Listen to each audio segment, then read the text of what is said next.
It's winter, so we are still winter sowing. Today, we will be talking about winter sowing in plastic cups. This is a very simple way to start seeds outdoors without needing grow lights or a fancy indoor setup. It could even be a fun winter project for kids. And stick around to the end because I will be showing you some cups I started 2 weeks ago, and the seeds are already germinating. Let's get started. Welcome to Finding Joy in the Garden. Winter sowing is a method of starting seeds in fabricated mini greenhouses. These mini greenhouses are placed outdoors in the cold, and the seeds germinate when the weather conditions are just right for them. Winter sowing was coined and made famous by Trudy Davidoff in New York. The classic winter sowing method is with milk jugs, but there are many different variations of winter sowing that have come up over the years. I have made videos on milk jug winter sowing and winter sowing in plastic bags, and I will leave links to these videos in the description box. Today, we will be focusing on winter sowing in plastic cups. And for that, you will need supplies. A plastic cup, something to make holes in the cup for drainage. I use an old screwdriver. Markers. I like to use a Sharpie paint pen, a plastic or Ziploc bag. I'll tell you what that's for in a minute. Some labels. I'm using plastic knives, a pair of scissors to cut holes in the bag, a spray bottle, and some seeds. Now we prepare the container. In this case, our container is this plastic cup, and to make holes in it, like I said, I used a screwdriver. It's an old screwdriver. And I just poke holes in it. Now I put it in this way and just push through quite easily. It makes a hole. And I usually make 3 holes. And be careful that you don't put your hand here so you don't poke a hole in your hand. That's not the plan. So there you go, 3 holes. For drainage, you always make a drainage hole in your containers before you plant so you don't drown your seedlings. Now, if you intend to plant more than one type of plant in a cup, for instance, 2 different peppers or 2 different flowers, then it makes sense for you to mark where these plants would be. So what I like to do is with a marker at the top right here, I would put a little mark there, and then directly opposite it, another mark. And that just splits the cup in 2. So I can plant one here and one on the other side. In the past, I have marked it here, but then when I'm taking the plants out, it makes it harder to tell where the line is because you're looking this way. So I think it's best to mark it at the top. But if you're planting only one type of plant, that doesn't matter at all. Just leave the cup as is. Next, you prepare the soil. And you're using potting mix, not garden soil. Garden soil is way too dense for your seedlings to grow properly. It's best to pre-moisten the soil before you put it in the cup. That way you make sure the soil is thoroughly moisturized and you don't have dry patches of soil in the cup. This is all the soil I have left in real life, so I'm going to fill the cup up with this soil.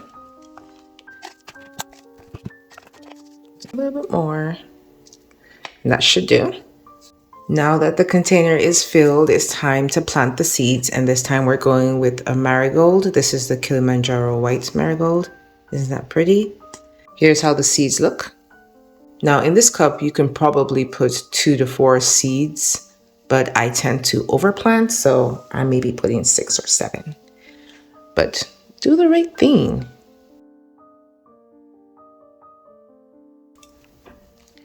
So I put, I think, 7 seeds in here, and I'm just going to push them in with the bottom of this Sharpie here. Kind of like that.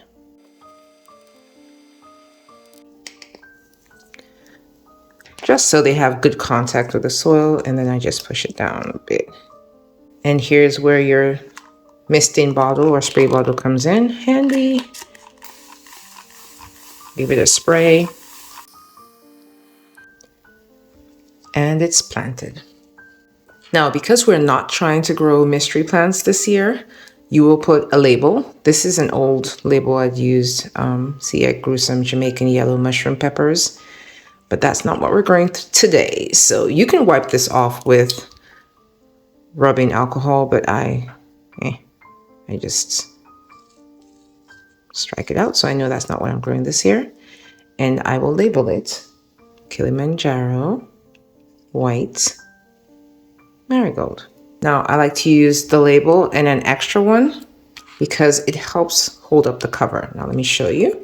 Put one on this side, and that's the actual label. And this one is just the supporting cast. So it looks like this. And now we find out what this is for. So this is going to make a dome.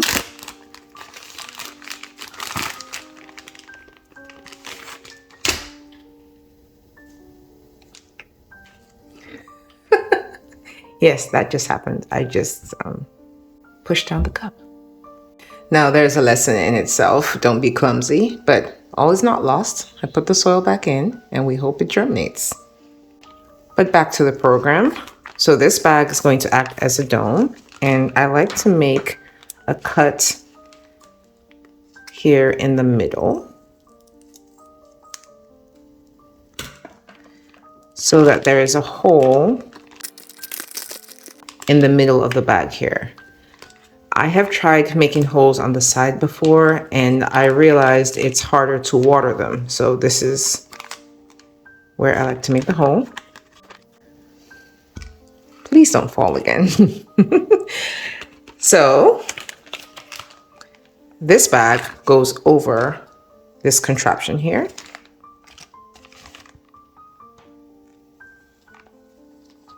Like so. And then it's a Ziploc bag, so you can close it up to tighten it up. And then you have a hole at the top for ventilation, for water to get in. And if you need to water it, you can always spray through there, or you can bottom water.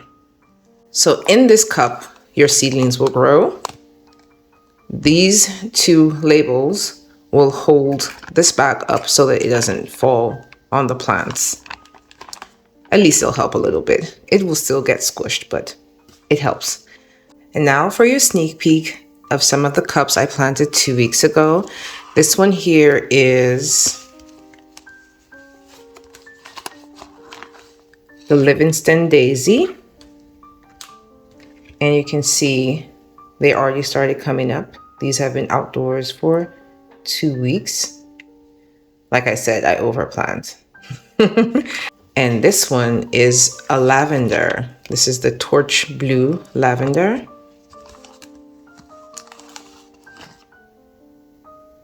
Look at that. So they started coming up. Here are some of my results from last year. I grew peppers in these cups. I grew tomatoes, marigolds, snapdragons, basils, thyme, you name it, I probably planted them in these cups.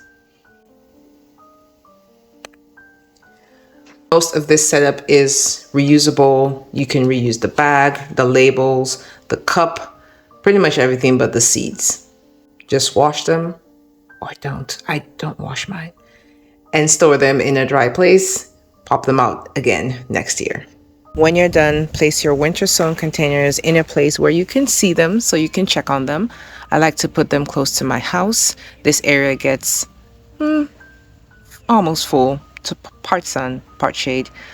The containers have access to rain, and because these cups can easily be pushed around by the wind or critters if you have them, I like to put them in this container. This is a plastic dish pan, and it has holes.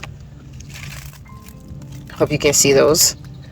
Not at the bottom, but at the side. And I'm trialing this year because I want to be able to bottom water them. So I will put water in this container and let them soak the water from the bottom. And if it rains, it will collect water as well, but only so much because of where the holes are. And if I need to drain them, I can easily just lift the container up like that and have the excess water drain out from the holes. So I'll let you know how this works. So now this new baby gets to join her sisters. Thank you so much for joining me in the garden in my home today. Subscribe, I will be showing these plants as they grow in the garden, and any fails, I'll share those too. I don't know it all. We're just out here experimenting in the garden. If you liked this video or found any value in it, pretty please take a second to like the video. If you want to learn more about winter sowing, click on this playlist.